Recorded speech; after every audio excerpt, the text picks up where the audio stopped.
보신 것처럼 볼로디미르 젤렌스키 우크라이나 대통령이 이 조 바이든 미국 대통령과 정상회담을 가졌습니다. 네, 이번 정상회담의 의미와 러시아와 우크라이나 전쟁에 미칠 영향은 무엇인지 이한구 전 우크라이나 대사와 함께 자세히 짚어보도록 하겠습니다. 안녕하세요. 안녕하세요. 네, 안녕하십니까. 자, 대사님, 젤렌스키 대통령이 이제 미국을 방문해서 승리를 위해 워싱턴에 방문했다. 자, 이렇게 이야기를 했거든요. 네. 어떤 의미로 좀 보십니까? 네, 그동안 우크라이나 전쟁이 이제 300일을 막 지났는데요. 예.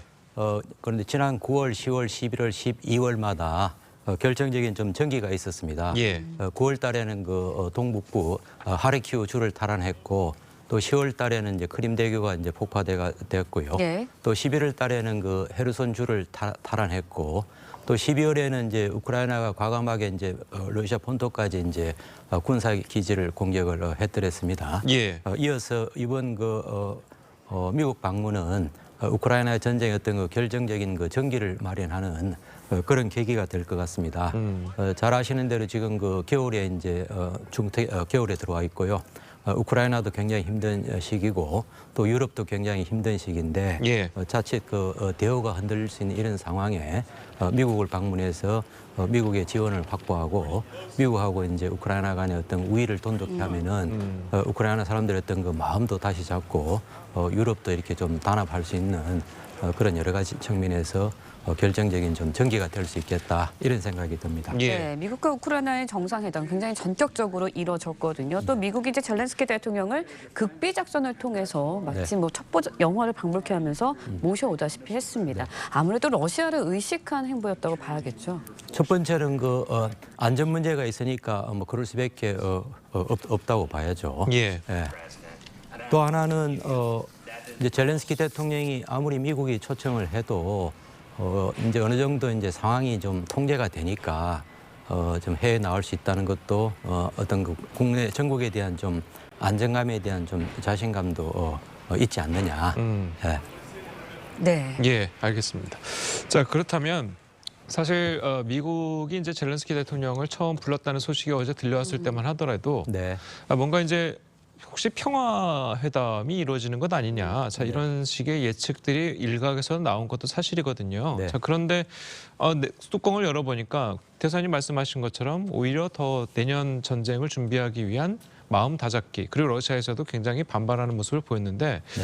그러면은 전쟁은 앞으로도 계속 길어질 거다. 이렇게 좀 예측을 해도 되겠습니까? 협상 가능성은 조금 더 멀어지는 것 같아요. 이번에 이제 방문 목적 중에 하나가 페이트리어트 미사일 네. 포함한 군사적인 지원이거든요. 예. 러시아가 이제 그런 일이 있을 경우에는 뭐 양국 관계에 파국을 맞이할 거다. 그런 강한 경고성 발언도 했고, 그래서 점점 더 협상과는 좀 거리가 멀어질 것 같고, 그 얘기는 전쟁이 조금 더 장기화될 수 있다. 이렇게 보여집니다. 예. 종전보다는 전쟁의 장기화가 좀 더 예상이 되는 상황인 것 같은데 미국 정부는 이제 약 20억 달러 상당의 추가 군사 지원 결정을 발표를 했습니다. 그간 우크라이나에 상대적으로 많은 지원을 했거든요, 미국이. 네. 제가 알기로는 지금까지 한 600억 불 예. 상당 지원했고요. 이번에는 거의 한 400억 불 플러스 알파가 이제 지원될 거라는 보도들이 나오거든요. 예. 상당히 이제 파격적인 지원이고 그중에 이제 절반 이상은 무기 지원. 예. 그렇게 보여집니다. 그중에 예. 하나는 이제 페이트리어트 미사일이 가장 핵심인 것 같고요. 또 그거 말고도 이제 하이마스를 능가할 수 있는 그런 공격용 무기도 포함되는 거 아니냐. 예. 다만 공격용 무기는 우크라이나를 방어하기 위한 영토 회복을 위한 그런 차원의 공격 무기이기 때문에 약간 방어적인 공격 무기다. 이런 대화를 바이든 대통령이 잠깐 하는 걸 들을 수 있었습니다. 예. 사실 그리고 예. 이제 페이트리엇 미사일 가지고 그거는 방어는 되지만은 승리는 할 수가 없는 예. 거거든요. 우크라이나가 이제 원하는 거는 러시아가 점령한 땅을 다 회복하는 게 이제 우크라이나의 가장 큰 목적이기 때문에 예. 페이트리엇 미사일도 중요하지만 방어용 무기 가지고는 한계가 있다. 네. 네, 알겠습니다. 자, 그런데 네. 우크라이나가 이제 최근에 아까 대사님께서 언급하신 대로 최근에 러시아 본토를 좀 공격하지 않았습니까? 네. 당시만 하더라도 미국이 우크라이나의 본토 공격은 좀 자제하라는 입장을 좀 보여서 뭔가 전쟁 확전을 막는 느낌이 강했었는데 이렇게 미국으로 불러서 젤렌스키 대통령을 약간 좀 응원하는 식의 그런 모습을 보인다는 것은 본토 공격도 예상을 해도 되는 뭐 그런 것도 가능해 보이십니까? 어떻습니까? 그 지난번에 이제 우크라이나가 러시아 본토 공격했던 것도 그 미국 그 지원한 무기가 아니다. 예. 네. 이거는 우크라이나가 자체 무기를 가지고 했기 때문에 뭐 미국이 이제 왈가왈부할 수는 없다. 예. 그렇게 선을 긋고요. 또 그 이제 공격의 대상이 이제 그 군사적인 그 시설 뭐 거기에 이제 제한이 됐고 또 이것도 어떻게 보면 우크라이나 하나의 이제 그 보복 내지는 방어 조치거든요. 그 10월 달부터 이제 러시아가 드론하고 미사일 해가지고 예. SOC를 포함해가지고 어마어마한 이제 민간 시설을 타격하고 이번에 뭐 러시아를 갖다가 이제 침략국으로 이제 얘기를 하는 그런 정도까지 나오기 때문에 이거는 상당 부분 그 러시아가 초래한 빌미가 상당히 러시아한테 있다. 그렇지만 미국으로서는 미국이 지원한 무기 가지고 러시아를 공격해서는 안 된다는 그 레드라인은 분명히 있는 것 같고요. 예. 네, 알겠습니다. 알겠습니다. 러시아에서는 일단은 푸틴 대통령 또 핵을 언급하면서 또 이 극초음속 미사일 배치까지 예고를 했고요. 병력을 늘리게까지 예고를 했습니다. 네. 러시아에서는 계속해서 이 전쟁을 끌고 가고 승리하겠다라는 의지가 결연한 것 같아요.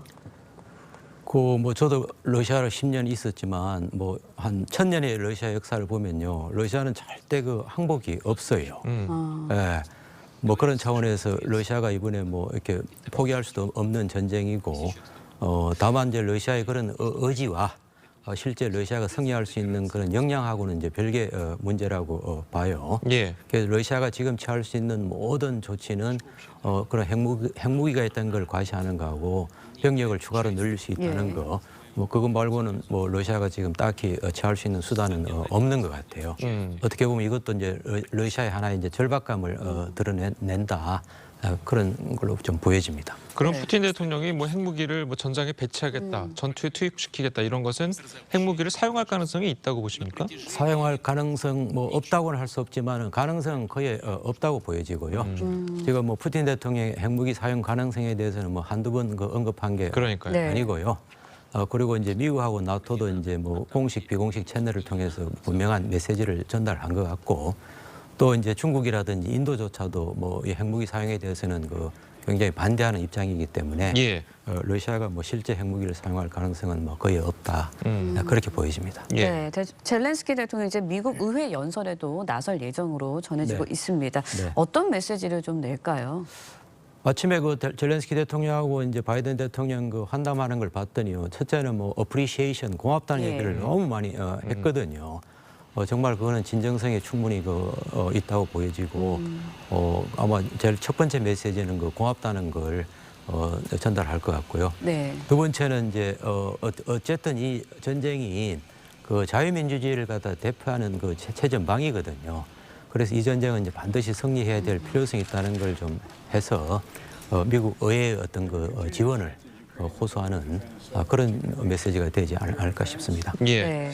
자, 그래서 뭐 미국까지 젤렌스키 대통령을 불러서 뭐 의회 연설도 시키고 정상회담도 하고 이런 것을 보면 일각에서는 이게 미국까지 참전하는 그런 전쟁이 더 확전되는 것 아니냐 이런 우려도 좀 나오고 있거든요. 어떻게 보십니까? 그 러시아도 제국이고요. 예. 미국도 이제 세계를 이제 통치하는 그 리드 국가이기 때문에 네. 나름대로 서로 간에 어떤 그 게임의 룰이 있다고 봐요.